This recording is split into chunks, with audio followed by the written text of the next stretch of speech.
பிரிச்சு அது தனியா கொடுத்துரும். ஆனா இந்த வெண்கலத்தை பாத்தீங்கன்னு சொன்னா சாதாரணமா வெண்கல நம்ம பானையை பார்த்துக்கும் போது அது என்ன செய்யும், அது பார்க்க ஒரு அழகு இல்லாம இருக்கு. ஆனா அது நல்லா புளி வச்சு அதை வச்சு நம்ம அதை நல்லா தேய்க்கும் போது பார்க்கும் போதே பார்த்தா எப்படி இருக்குன்னா அது பல பலன்னு அதை அந்த பார்க்கறதுக்கே ஒரு அழகா இருக்கும். அதாவது சாதாரணமா நம்ம கைகளினால அதை விளக்கும் போதே அப்படி இருக்கும். அப்ப அக்கினியில போடும் போது அது எப்படி இருக்குன்னு பாருங்க.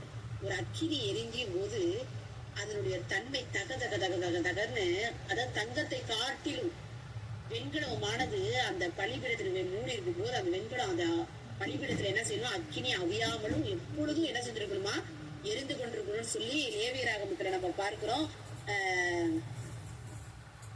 6:3 பார்க்கிறோம் நினைக்கிறேன். அதுல பார்த்தோம்னு சொன்னா